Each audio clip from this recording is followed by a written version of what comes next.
Welcome everybody that's listening from home. We're just giving a few minutes for everybody else who's joining us to trickle in, so we don't, leave people behind. So you get to hear all about our the random conversations that happen. You can view this as like our backstage moment together. Yeah. Just peek behind the curtain. But while we're We're real waiting, people. we're real people. That's right. We're more Yeah. than just heads on a Zoom screen. But I see folks are already doing it, so might as well make it happen. So if you're joining us from some cool location, we always love to see who we're interacting with. We always are trying to make these very interactive. And so to get the party started, yeah, if you want to drop where you're phoning in from, that would be really, really cool. Means a lot to us that you've tuned in. And also, we're trying to beat Stuttgart, Germany in terms of distance away from where the rest of us are. So very exciting. And are there names that I recognize on here? Look at that. I think so. I think so. Some of Yeah. these in New Jersey, I thought lived in Pennsylvania, but that's a different story. Obviously, I'm not keeping up to date with all the folks. Yeah. Yeah, cool. Cool, cool. All right, we've got another minute or so, but yeah, now we might as well. This is our 1 minute therapy session. What do you guys want to talk about? Anything top of mind? Well, I think in 1 minute, Scott, we have plenty of time to dig into the mental health issues facing IT workers today in the next now 52 seconds. Yeah. The Take real time for problem. yourself. It's a real problem. Yeah. Yeah. Yeah, seriously. Dig in. Absolutely. Yeah. Thanks, No, thanks it's for it thanks is. for everybody taking time out. Yeah. Hopefully Yeah. this webinar will actually decrease everyone's stress. So That's the hope. Yeah. yeah. Yes. Yeah, I before cool. we Yeah. kick into it, Scott, Oh, I'm actually very excited for this webinar. Because I know you and Stephen are going to be talking most of the time about this. And so I'm really excited to hear your contribution, guys. So just wanted to get that out there. okay. I appreciate it. Appreciate it. Yeah. Yeah, not sucking up to the host at all, I see. This is great. So might as well kick off. Thanks everybody for joining us. For those that are not aware, it's a webinar sponsored by Nucleus Security. We normally do these monthly webinars to do. It's not about our product. It's really all about how do we build an industry-wide movement towards doing vulnerability management better. And we're super excited about today's webinar because this is about as educational as they get. And we have two really great co-hosts with us today. We've got Jay Jacobs from Cyentia, and then we have Stephen Schafferr from First here to talk about the EPSS scoring system, which I guess is a little bit reductive since EPSS has scoring system at the end of the name of it. But, got to make it sound good in English. So today, what we're going to talk about is really kind of a quick down and dirty of what EPSS really is and how is it supposed to be used from one of the founders and creators of it themselves. So that's Jay. And then we have Stephen to tell us about how he's operationalizing it in his organization. And then I'll bring us home and just kind of moderate the discussion. So before we get going, we got to do the gratuitous slide on who we all are. Jay, why don't you introduce yourself real quick for all the groupies? Yeah, Jay is co-founder and chief. Sorry, I won't read it. I'm just kidding. Yeah, I'm a data nerd, and I helped create EPSS with some other folks, and I'm the primary data scientist now working on it. And I can talk for hours and hours about EPSS, and so hopefully I can be brief and let you guys talk. It's always the hardest part. Thanks, Jay. And then Yeah. Stephen, why don't you go ahead and introduce yourself? Yep. So I'm a staff security engineer for Peloton Interactive, and I'm also the co-chair for the EPSS SIG. And essentially, what I've been doing is trying to push EPSS forward into the VM space, and as well as operationalizing that internally and sort of using it as a way to interpret or contribute to our measuring our risk posture, right? And so yeah, it's I'm not a data scientist, though I guess I'm an aspiring one to a degree. But yeah, it's been a lot of fun, sort of working with EPSS over the past couple of years and figuring out like the best way to use it, because I feel like we're all sort of like on the bleeding edge of that. So looking forward to today as well. Thanks, Scott. Yeah, thanks, guys. And then most of you probably know me already. My name is Scott Kufer. I'm one of the co-founders of Nucleus.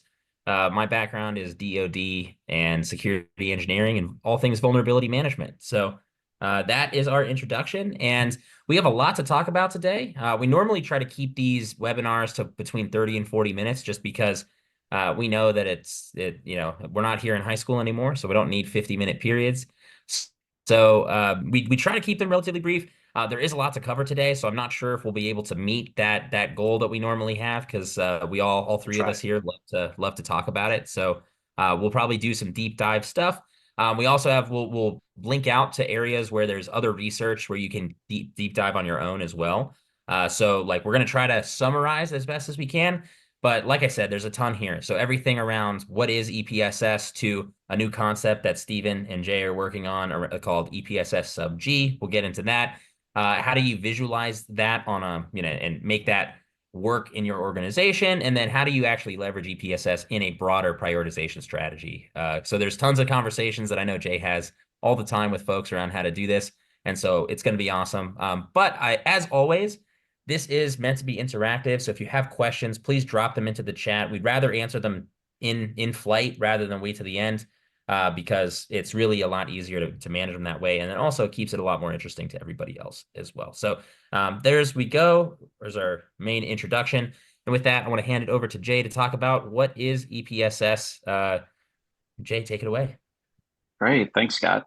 Yeah, so EPSS, the Exploit Prediction Scoring System, it is 100% data-driven. So one of the key things that differentiates EPSS from other things is that there's nobody at a keyboard anywhere in the mix. There's no questions to ask. There's no data for people to gather or anything like that. It is centrally generated, a centrally generated score. And so we've got a data collection engine that is constantly going out and grabbing information, watching for activity. And when we see that activity, we update a score. And we do score all of the CVEs that are published. And we consider published on the CVE.org CVE list, not NVD, just a side note there. But what we're showing here is the distribution of scores. And so the output is between 0 and 1, or 0 and 100%. And that represents the probability that we will observe exploitation activity within the next 30 days. And that activity is an important qualifier. It is not necessarily successful exploitation. These are going to be honeypots, IDS systems, IPS systems that actually block it. And so it's hard to say whether it's actually successful or not in most cases, and the data won't tell us. We just see that there was activity recorded around that. And so what we're seeing here are two charts of exactly the same data. It is showing the distribution of EPSS scores. And if you look at the left one, this is on a linear scale, just from 0 to 100%, as most people intuitively think of it. And you can see in that chart, it all looks like it's scored low. And that makes it look like everything's scored low, but that's not really the case. When we look on the log scale, which is on the next one, we see this growth like this. We do see a lot of things scored low. You can see most of the things are under 1% probability. But if you look over at the 100%, we do see this little hook going up. And so there's quite a few on that right side. And this is a probability. So when we say something like a 10% chance of exploitation activity, we would expect about 10% of those in that category to actually see exploitation activity. And this is one of the things that Stephen is going to essentially exploit, this notion that it's a probability, exploit that for the EPSS sub G metric. Next slide, Scott. And this looks at how behind the scenes for EPSS, we have exploitation activity. And this is the feedback loop that makes EPSS work. We look at and collect this exploitation activity and then train a model to try and predict that moving forward. And you can see this is over time. So from left to right, you've got back in 2016, when this data started being collected and how many we've seen. The blue line is every month. And then the red line is showing how many unique CVEs were seen exploited with exploitation activity in that year. And this has almost 14,000 total CVEs with exploitation activity. But if you look at even last year, 2023, you see about 10,000 unique CVEs, which means that actually there's some that were exploited that are no longer exploited. And there's several myths. We had a recent publication that Nucleus helped sponsor that looked at this exploitation activity. And you see some dips and some waverings and things. Some of that is data collection problems, things like that. But by and large, I mean, we're seeing some growth in the exploitation activity, and the fact that we don't see all of these every month means that we need some type of inference. We need some type of modeling to say, do we expect to see this moving forward or not? And I think that's an important distinction. Next slide. And this is just straight looking at this exploitation activity on the left. We've got this raw count. And so sort of looking at that previous slide, but this is just total over time. How many have we seen with exploitation activity? And you can see just constant growth on that left side. On the right side, we actually normalize that by how many CVEs are being published. As people probably know, there's been a large increase in the amount of vulnerabilities being published on a daily basis. I think we're hitting, on average, well over 100 daily now, just an average daily count. But about 6% of that actually has exploitation activity. And if you think back to that first slide, looking at that distribution of EPSS scores, if only 6% have exploitation activity, it would make sense that 94% of the data is near zero, right? If we had a perfect predictor, that's what we would see. We'd see 6% on the right and 94% at zero. And so this is the challenge that we have. It's very, very imbalanced data, and this is part of the challenge moving forward. And one of the things that we did in that recent publication is we looked at performance, and this is one of the ways that we looked at performance. And so we compared it to CVSS, which is somewhat not fair because CVSS was not built for this purpose. It was not built to predict exploitation activity. It's scoring technical severity. And so, but the challenge is people think that CVSS should perform well in the space, and they would probably use CVSS as a proxy to measure and estimate exploitation activity. And so just as a way to help people build up and retrain their intuition, we decided to compare EPSS to CVSS. And across the top two charts there, in the blue circle, this is what gets prioritized. So if you do a CVSS 9 and above, which is the criticals, you would do about 20%, 21% of all published CVEs. That's the effort. And so if you want to maintain that level of effort, on the right side for EPSS, you would get a threshold of 0.8% and above. That'd be about 20% of the CVEs would score 0.8% and above. You'd have the same size blue circle across there. And then if you look at the coverage is how much of the things that were exploited in that red circle are being prioritized in the blue. And you see about 37% for CVSS versus 92% in EPSS. And then the efficiency is out of how much you're prioritizing, how much of that blue circle is being covered by the red. And so you got 6% up to 16%. So with EPSS, you're getting more coverage and more efficiency. On the bottom part, we held coverage the same. So to get the same benefit of like a 7 and above, high and critical, you're getting about 86% coverage from that. You're doing 63% of the CVEs. So 63% of all CVEs would be prioritized, which is a lot.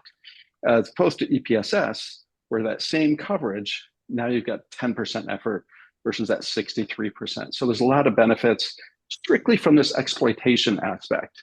And one of the challenges that we have that I think Stephen will talk about next is that EPSS is just looking at threat, right? And so this is one aspect in the whole risk equation. And so you don't want EPSS to be the only decision, but it can be a strong factor and help influence the overall decision. Great. I have one question for you, Jay, before we move on. You used the concept of a threshold, and I know we've talked about this before. And so in the EPSS scoring framework, there's an EPSS score and a threshold score. Would you mind explaining what the difference between the two are for? Yeah, the threshold score, it's actually the percentile score is what we also release.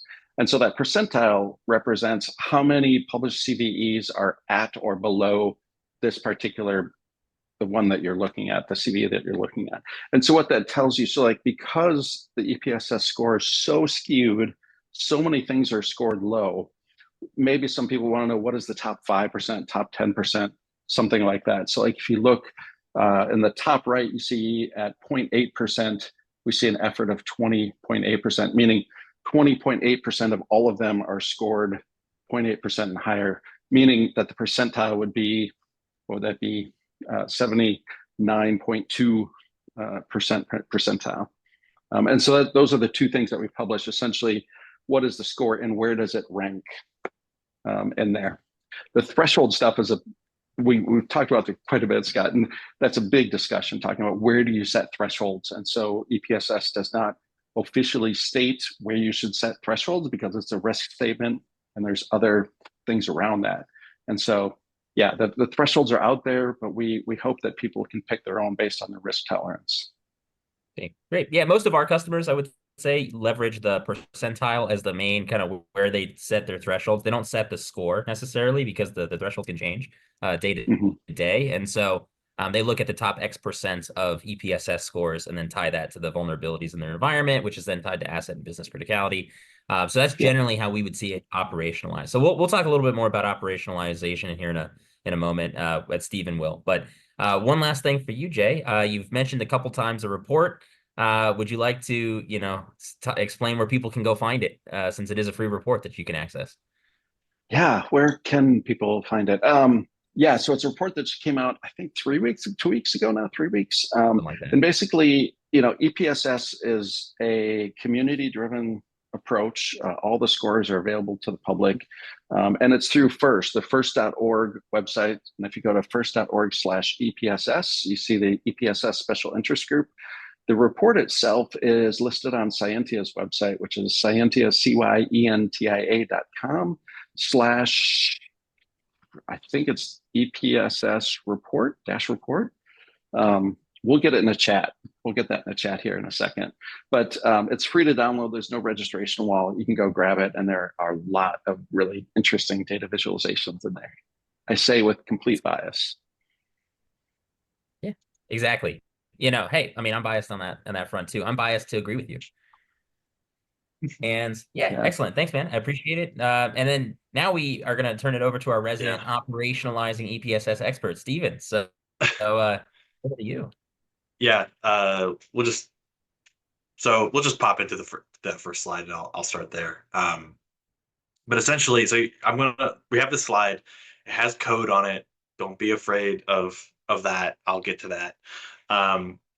But essentially, like when I think about EPSS, I'm like, okay, well, how can I actually use this? Like, this is a great prioritization mechanism. How do I use that internally, or how do I use that within an organization? And like the simplest thing to do, right, is to just download the CSV file from Cyentia and correlate that with the CVEs that you have, right? And then that sort of outputs like a nice rank list order of, here are all the ones that are important from an exploitation standpoint, right? Like I can go through that list and I can prioritize based off of the EPSS score or the percentile or whatever other threshold that we sort of set internally. But that's sort of like in my opinion, a sort of agnostic view, right? We can sort of do that for any organization, right? But the real value that I find is to sort of calculate this grouped EPSS score, which is essentially taking advantage of one of the properties of probability that says like you can calculate the at least one value of an event happening based on a set of independent events.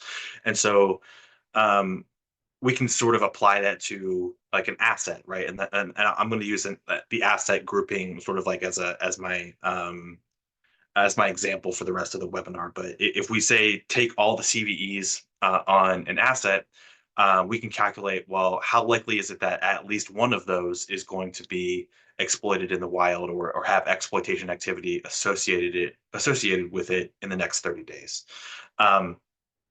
And so I sort of like just took that idea, and that's like it's a property of probabilities. Like it's not anything new, but just formalized it within the context of EPSS, and called it EPSS sub G, or grouped EPSS, whatever sort of like you want to run with that. I'm workshopping it, right? Like it's whatever. But um, essentially, in order to do that, like it's actually relatively simple, right? We can do this in Python, which you can see on the screen here, and it's literally 2 lines of code. It's the first line is that generating like a data frame of all of your asset CVE data and coupling that with Scientia's EPSS scores, and then applying the calculation down there of the product of the score, or product of the CVEs on that asset not being exploited, right? So 1 minus the EPSS score, and then the at least one property comes in where we take 1 minus that, right? So they can see that in that lambda function there. But essentially, I just wanted to showcase that it's relatively simple to do this. And essentially, the output that you get is a single score for a single asset that says, what is the likelihood that at least one CVE on this asset will be exploited in the next 30 days? And so that's like one part of the equation, like Jay said earlier. Like that's the threat portion of risk, or the likelihood portion of risk. We now have this calculation at the asset level, but we can then couple that with a bunch of other data from those assets. So next slide, Scott. Go over there. And so I wrote about this, right, recently, and just sort of to prepare for this webinar to get my thoughts on paper. But essentially, like, okay, that's great, Stephen, that like we can do this calculation. How do I use that output? Well, you definitely want to have some sort of data aggregation system, right? That you can use an RBVM platform such as Nucleus, or any sort of like other data aggregation, like a data warehouse, data lake, wherever you're putting your vulnerability data, right? And you can perform that calculation there or before it gets there. And then you can also, so we have this value for your asset, for your likelihood, and then you can just couple that with asset attributes for something like business importance, or data sensitivity, or compliance, right, scope, or something like that. And you get this like nice picture of these two values, right? You can say, hey, this asset has very sensitive data on it, and it has this score of EPSSG, right? And essentially, what you're looking at is a quantified measure of likelihood for that asset, and a qualitative label of impact, right? So we're not like doing quantitative risk, right? But we're sort of like on the path there, right? So when you put those two together, you can get like a nice like picture of like what your posture actually looks like today, right? And so I have another 2 things on here. One's the minority report. One is a feedback loop. And the concept of like this minority report that is sort of put into this model is like an off ramp, right? You calculate this for your entire, like all of your assets, or a specific subset, whatever your scope you're doing for. And you can say, hey, here's those 2 values.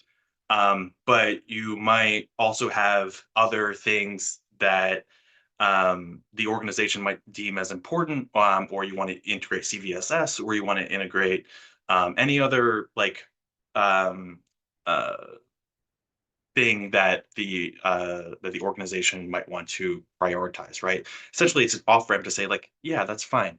And I call it a minority report because it's this. If you're not familiar with the novella or the movie, essentially, it's a minority report of this predicted future, right? Like we're going to see this in the next 30 days. It might happen, it might not happen. If we see something that is not going to happen, but we still deem it's important, and we have other organizational context to say that it's important, this is like the mechanism that we sort of use, or the verbiage that we use to say like, yeah, it's still important. Let's still take an action on it, or sort of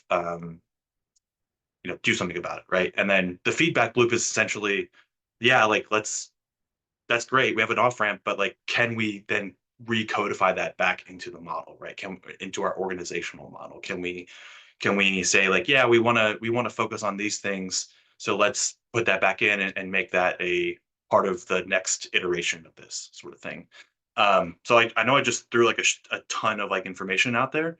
Um, Happy to like pause if there's any questions either from Scott or Jay or the chat before we move on to like actually what this looks like, in practice. I don't know if there's anything in here, but I don't think there's it anything is.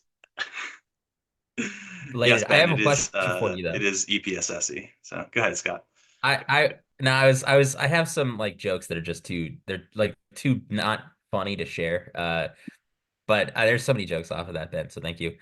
My question for you, Stephen, is where did you kind of come to this idea of this, grouping EPSS Yeah. scores together to come up with a lead on an asset? Because Well, it's not it my is idea, it right? is different, right?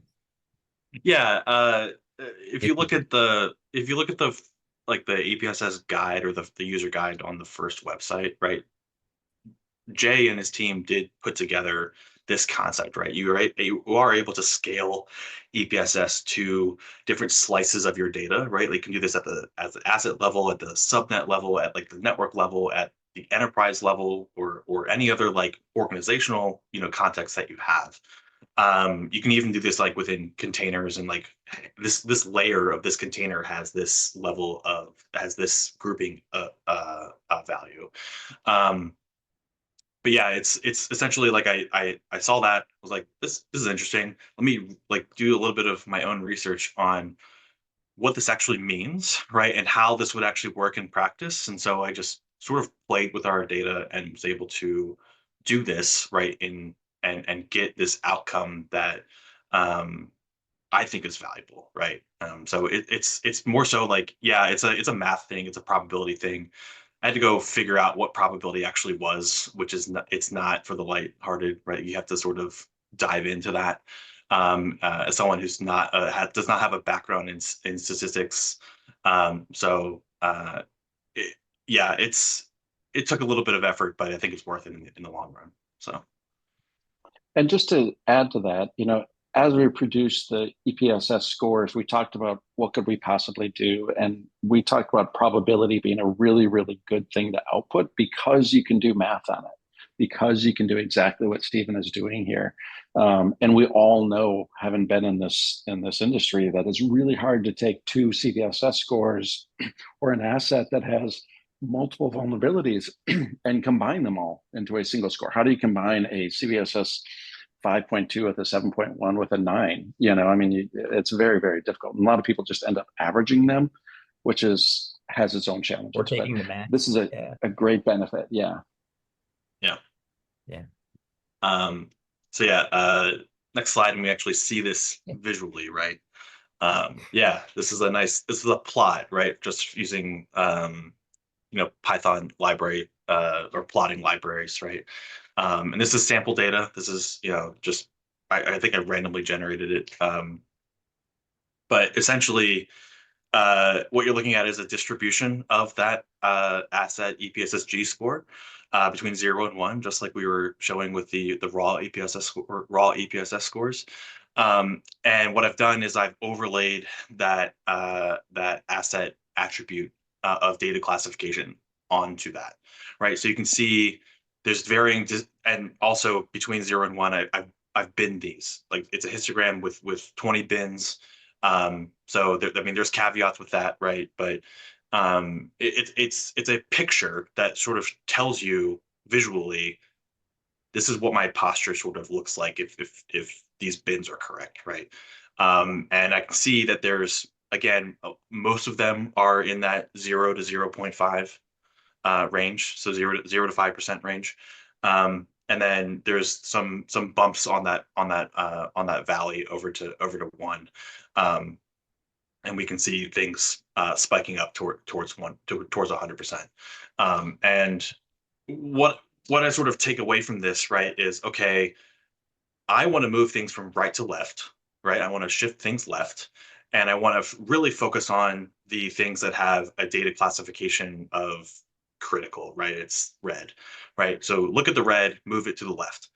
Is essentially the outcome of this, right? But it gets a little complicated about how you do that, but essentially, like, this is like a good measure, in my opinion, right, of quantified likelihood and qualitative labeled impact, and we can sort of measure this over time as well, and see whether or not the strategies that we're putting in place are actually working based on that. And um, so yeah, like, this is uh, it's it's not perfect, right? But it's definitely something that is that you can sort of explain, or at least show progress with, right? It's like a measure that actually shows that you're moving the needle if you're doing things right. And it also can show you that, like, EPSS scores change daily, and then your arrival rates of CVEs might vary over month to month. So you might see things spike even though you are doing everything that you possibly can. And so, like, it's an imperfect measure in that regard, but it's still a measure of your posture, right? Like, the posture is the posture, and you can only do so many actions to sort of change that posture. And so, next slide, and I'll sort of talk about, like, strategy around, like, moving those things to the left. But if Before you we got, jump yeah, question, to that, yeah, just two comments on this, just because I know you look at this every day. So for those of us that don't look at it every day, I'm just gonna clarifying yeah, statement yeah, here. So just to be clear, this is a distribution of vulnerabilities active in an environment today, right? So the visuals that were sort of equivalently looking that Jay showed were all CVEs in existence, like in terms of just CVEs that exist out there in the world. This would be looking at somebody's environment and then applying a data yeah. classification scheme on top of it. This So is like a that's just to random be subset. clear. Yeah, it's like a random Right. So just subset to with like random grouping. But yeah, absolutely. So just to be clear, that's what yeah, this represents too. And it's not like exact production data, because obviously we got to keep things uh sensitive yeah, information, but this is a generic representation of what we do see on a daily basis in environments, right? So just that was the first point. And then the second part is I appreciate that network security can get shift left as a topic here too. We don't just need to wait for the CI folks to shift things left. So just wanted to say that we have our own shift left now, and we should shout it from Well the tops played. of roofs of the houses. yeah, yeah.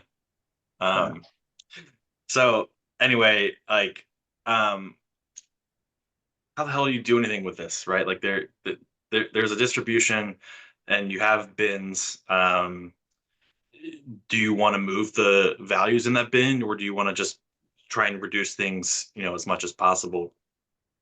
And one way that I've sort of thought about this, and this is like a very much a work in progress, right? Is obviously coming out of this, like, the highest impact CVE that you're going to be able to fix on an asset is the one with the highest EPSS score, right? Like, that's going to be the most impactful change to that specific grouping of EPSS scores for, like, an asset, right? But, like, over many assets, the impact will change based on how many CVEs are on that asset, and all what their EPSS scores are, right? And so this concept of, what's the delta, right? Like, what is the difference between um, the if I fix the CVE, how much is that going to actually change this score for the asset versus another CVE, like, on another asset, right? And so what that sort of tells me is, like, I can prioritize, like, low hanging fruit, right? And say this CVE on this asset is going to have more of an impact to our risk posture than, say, another one does, right? Um, but there's a lot of research there that still needs to be done about, like, how to sort of, like, what does all that mean, right? And then you can do that for, like, a grouping of CVEs, or like, say, like, I applied this patch, and it removed all of those CVEs. Like, how impactful is that to the asset score?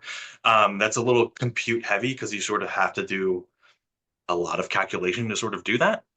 So I'm I looking wonder at what that a that's little like, bit, Steve. but yeah, think about it. Like, how many CVEs are on this asset? Say there's 100, and, like, a patch is going to get rid of 10 of them, or this other patch is going to get rid of 20 of them, and it may or may not. So, like, You have to calculate each essential future action that you could potentially take, right? And that can be daunting a little bit.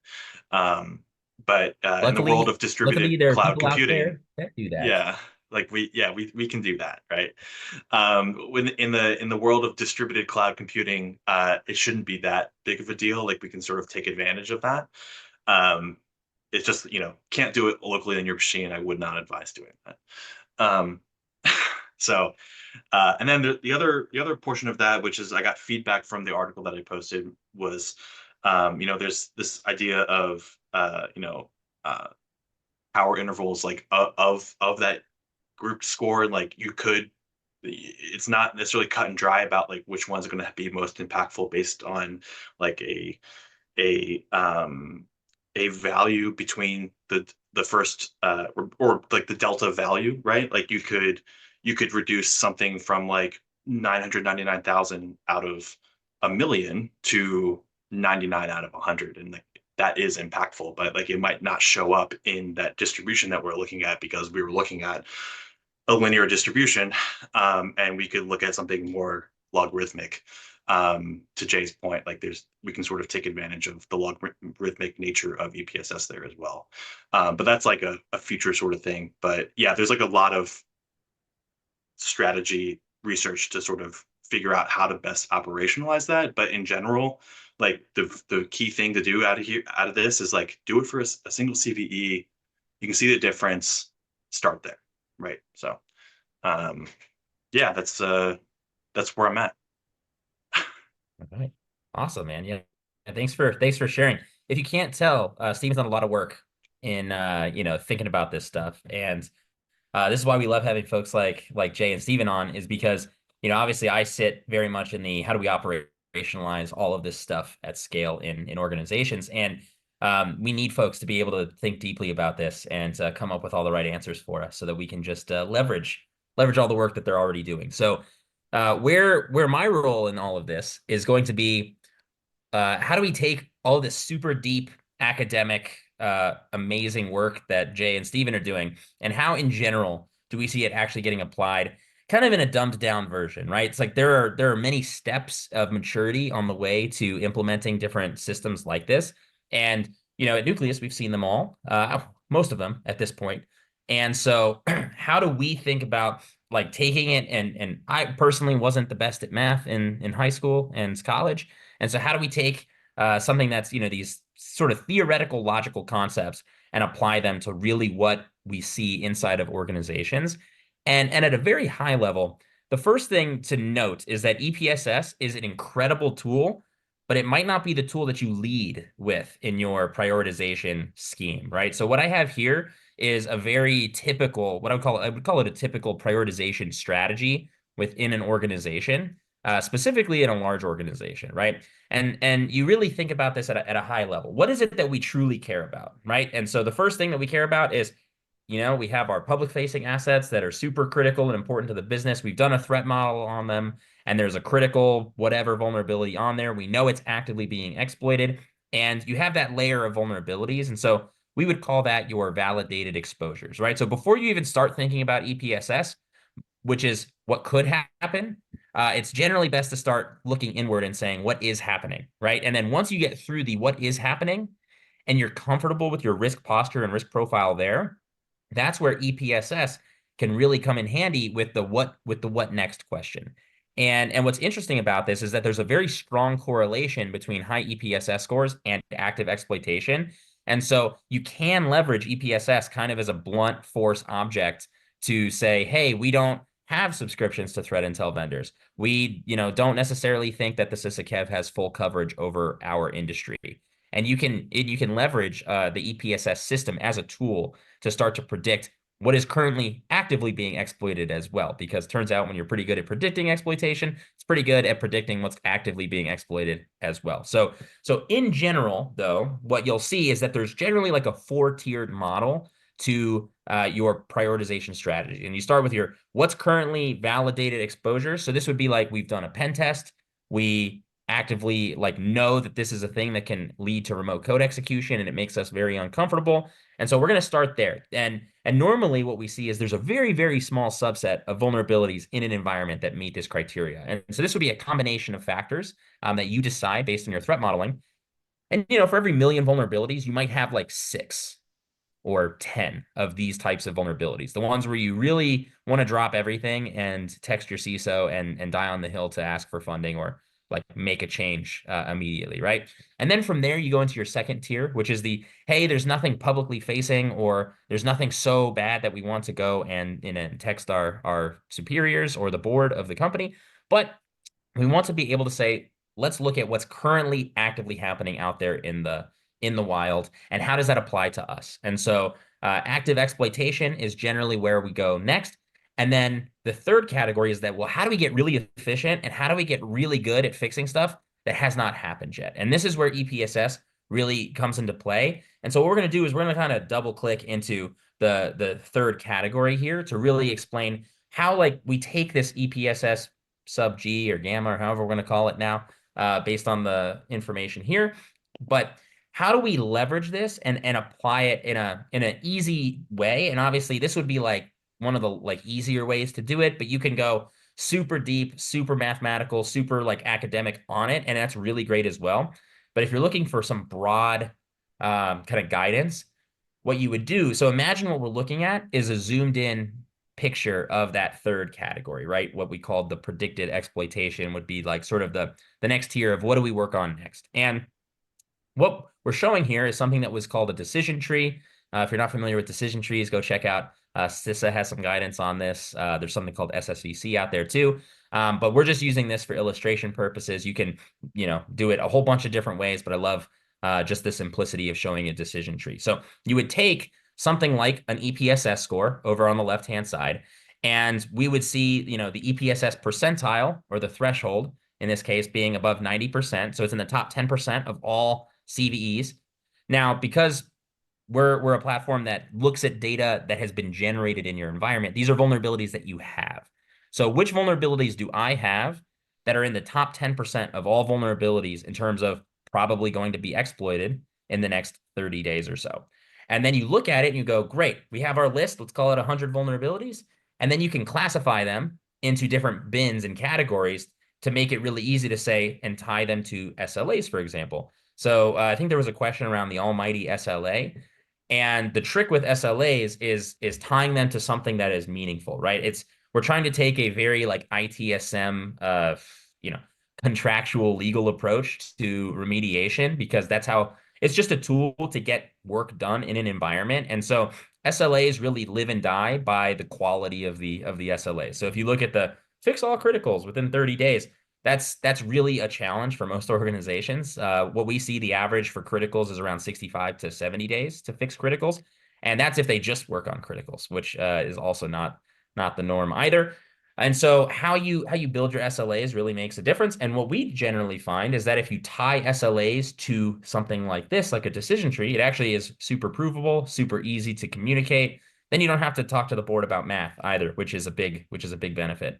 And so you would take your EPSS threshold, take your 100 vulnerabilities, then you say, okay, well, what assets do these vulnerabilities live on?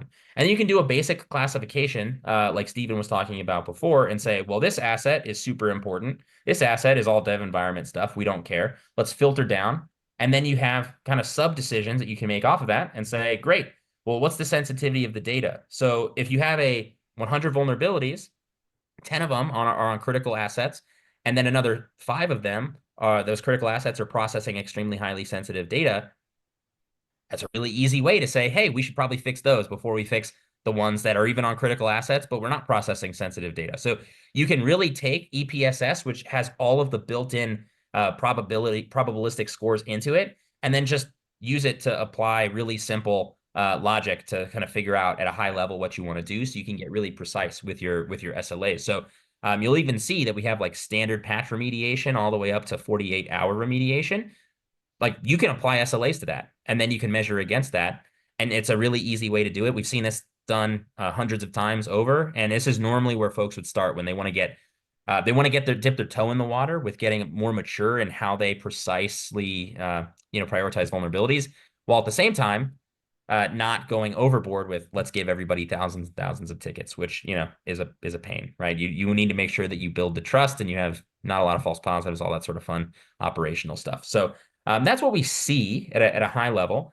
And when you go further and further down the stack of that prioritization methodology, there's generally a higher proclivity to start bundling things together. And so this is really where kind of that EPSS sub G concept comes in. This is where the concept of, you know, patch-led remediation comes in, where you might even do remediation that's led by other teams that's not the vulnerability management team. And so the way we bend this on the Nucleus side is something that we call expedited versus efficient. And so in a VM program, you're constantly in this power battle of, well, we have this stack rank of vulnerabilities, and they're all prioritized one at a time, like kind of worst to us to least bad to us. And you're having to figure out at what point are you going to fix individual vulnerabilities, which is super inefficient, right? Let's go one by one and fix all vulnerabilities, or this one vulnerability on every asset, versus, hey, let's go fix all vulnerabilities on a single asset. Those are sort of the ends of the spectrum in terms of efficiency. And so how you go about doing that and how you make those decisions is really the name of the game, right? It's that balance between let's fix an individual item versus let's just fix it as part of our normal workflows, right? And how do we drive through standard patching processes? And so this is generally where we see, if I go back one, actually back two, generally right around the predicted exploits section, right? So right around where EPSS starts to really become a thing in most prioritization mechanisms. This is where the grouping and the being efficient really starts to come into play, because as you saw from Jay's research, that it makes you way more efficient to be able to group things and fix things based on an EPSS rather than just a CVSS score. But and it is really good at telling you what is going to be exploited, but generally what you want to focus on in that expedited category is going to be the stuff that you actively know is happening right now. And you can apply EPSS for that, but EPSS, where it really, in our opinion, or my opinion, becomes extremely powerful, is the ability to say, hey, we can make this one fix on this one thing, and it's going to eliminate, you know, 50% of the perceived risk that we have to our business. And that is a possibility if you implement EPSS correctly. So it's a really exciting concept. And that's where, like, CVSS by itself isn't really a great indicator just because it's designed for technical severity. And then there's arguments about what that even means. Like, what does severity mean? And then there's the whole argument on, are we even using CVSS correctly and all that sort of fun stuff. But when I look at operationalizing something, it's how do you do it in a simple way, right? And the big benefit that EPSS has over a CVSS score is that you can easily implement something using these EPSS feeds. It's all there. It's all available. Thanks to Jay and his team for continuing to ensure that it's going to stay open, because I think that's so crucial to the industry. But this is really what we see works really well. And if you want to get started with EPSS or other types of prioritization, this is normally where we go. Now, that's the end of my section. We might be just about right on time. No, 48 minutes. Never mind. We tried. So in the last section here, we just want to open it up for any sort of final questions, any sort of final thoughts. Jay, Stephen, I'll leave the floor open to you guys and give folks a few minutes to type up some questions, and then we can wrap for the day. Yeah. Go ahead, Jay. I was just going to say, Scott, you brought up something really good that neither Stephen nor I touched on, and that was since EPSS is a probability, if you know something is happening, you know, if you know for a fact that it's 100%, you don't need to check EPSS. To your point, like if you know there's exploitation activity and you know this is being going after, especially if you have localized information in your environment, just go after that. You know, like don't even look at EPSS. Yeah. You don't need it. You know what's happening. And so it's great that you called that out. And that's something I try to bring up, but we didn't bring it up today for whatever reason. You know, I'm just here to cover, you know, I'm here to cover for you. Well, I mean, appreciate it. Yeah. Jay, that sort of goes back into the whole idea of like, yeah, the model might say this, but we have this evidence. We have to have this off ramp within our program to sort of say, yeah, we need to act on something because we have external information that isn't considered in this model, right? And I think that's super critical for any sort of VM program to be able to have a process to ingest that information and action it, right? And not just rely on, not just solely rely on EPSS, or not just solely rely on what the data is telling you. But yes, those things are important, but let's put a human in the loop sort of thing as well. And let's keep that let's be open to things that the model might not be capturing, is a good way of putting it. So yeah. We have a question that came in Q&A. Where does the threat intelligence come from that feeds EPSS to know what may become exploitable? So first, I think all of them are exploitable. I think in order to typically to get a CVE, you have to have some sort of proof of concept or something. You have to know it's a vulnerability, although we all have examples off the top of our head where that wasn't the case. So the threat intelligence, though, is all sorts of different locations. And there's a paper that we published for EPSS. It's on the archive website, ARXIV, or the chi symbol. And it's also linked from the EPSS website. But that is, it outlines the different sources. And if you think of a human making a decision, if you're looking at a vulnerability, where would you go check if this is a priority, right? And so we're trying to get things like chatter. Is this being talked about on social media? Is this in different tools? Like we look at several pen testing tools when they're kept up to date, like Nuclei, not Nucleus, but Nuclei, the scanner, the open source scanner and things like that, that gets CVEs added constantly. And so if we see a CVE being added, how does that affect the exploitability of that? Or if something gets added to Metasploit or an exploit published to ExploitDB or GitHub, think of like the analyst where they would go look. That's the type of data that we're trying to get. And we've got a full list several places, but definitely in the paper. And so, yeah, I mean, that's basically what we're trying to get at, is where people go look naturally and then gather that in a structured, machine readable way. Oh, look at that. There's another opportunity for you, Jay. Yeah, who funds these analysts to gather this threat information? So first, there are no actual analysts gathering it.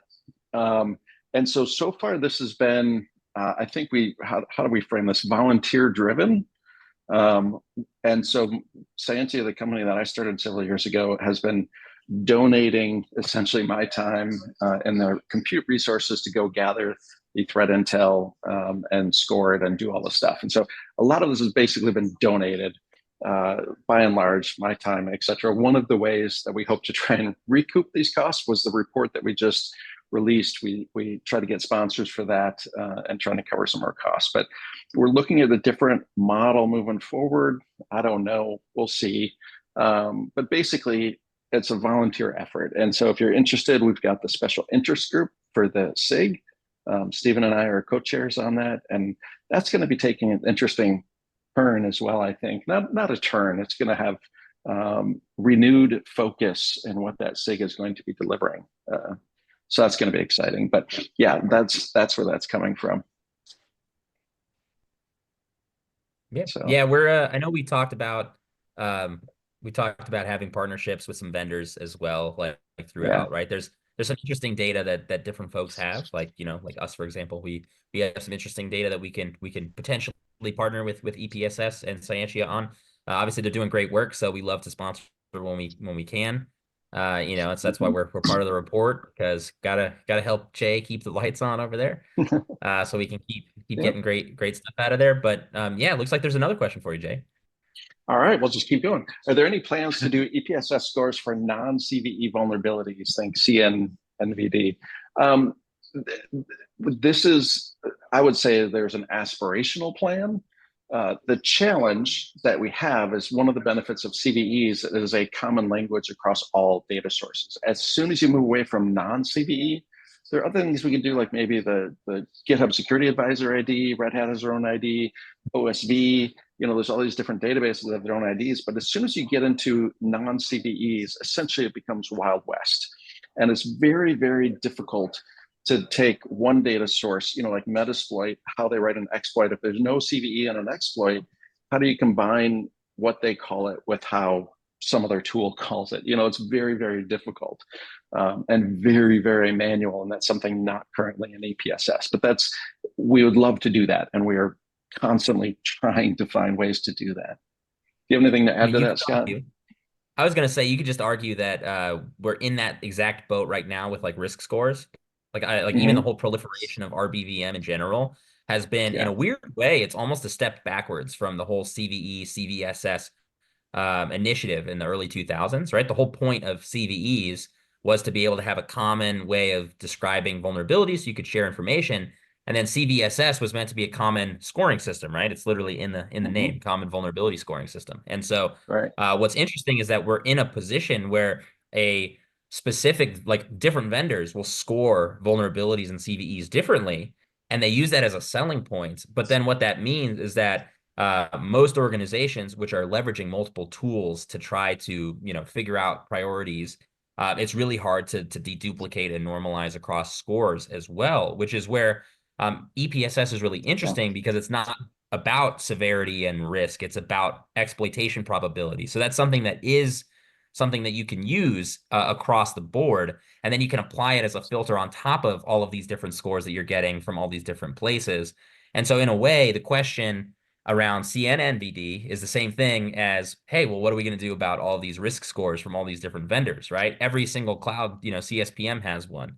Every single vulnerability scanner has one. And so what do you do to leverage and normalize all of that? And this is where the shameless plug of Nucleus comes in, right? This is the types of challenges you solve at scale with a tool like Nucleus. But again, we're not here to talk about Nucleus, but it's the same type of problem in my mind. Yep. And we have more questions coming in. Oh, beautiful. The temporal aspects of CVEs.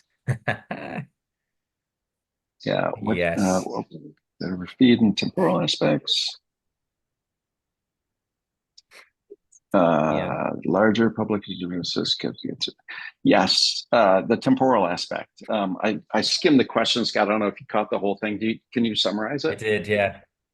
Okay. Yeah, sure. So the question is around leveraging EPSS or open source threat information to populate the temporal aspects of a CVE or CVSS score. Like, again, we're referencing different vendors trying to do that with, like recorded future, tenable qualys, like BPR scores, true risk scores, those kinds of things. So the question is, if EPSS relies on those, would it be possible to populate temporal scores? I have my own thoughts here, but I'll defer to you first. Yeah, so the last part of this question I think is interesting. EPSS relies on this open source threat intel and volunteers to function. I would imagine there would be a larger public initiative to feed it, such as it were like this is a KEV where they get their information from.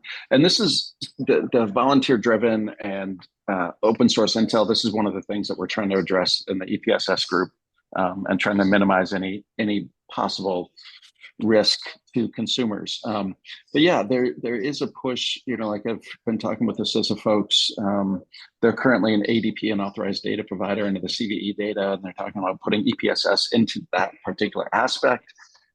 There's been a lot of talk about putting EPSS directly into the CVE data.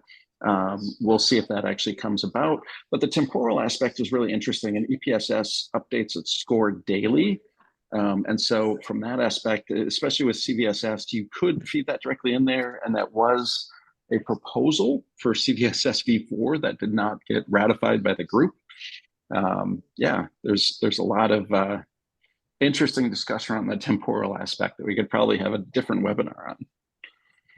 I just want to build on that because I actually did this, right? I have a repo that does this. For every CVE with a CVSS score, it'll pull in threat intelligence information, such as how well an exploit is, like what level of exploitation is either been observed, either through the KEV, or if there's a Metasploit module, right? And then just using that to enrich the CVSS scores that are posted by NVD and give you the CVSS based temporal score.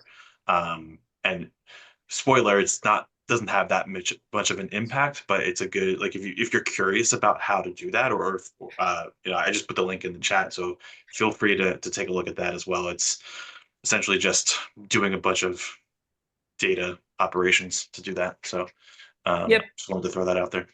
Yep. And then final thought here too is another shameless plug for Nucleus. This is obviously one of the things that we do really well, right? We have all the vulnerability data in an environment. We have all the asset data, and then we also have all the threat information, right? Including EPSS and some of these other feeds. So if you want to build a true CVSS score and use it the way it was intended, then a tool like a Nucleus is pretty much required to do that, because otherwise it's impossible to do at scale. It's just too many calculations. So with that, we are right at time, and we probably have to drop off now. So thank you, everybody, for your time, and we very much appreciate the attention and coming to listen to our mini TED Talk on EPSS. And thank you, Jay and Stephen, for joining us so much. Yeah. Thanks, everyone. Yep. Thank you, Scott. Thanks, everybody. Yeah. See you all. And if you're interested, we have another webinar coming up next month. I always forget to do this at the end. So if you're interested in vulnerability intelligence in general, we got another one for you. And again, it's not Nucleus product specific. It's all about the education. So anywho, thank you all, everybody. See y'all next time. Thanks. And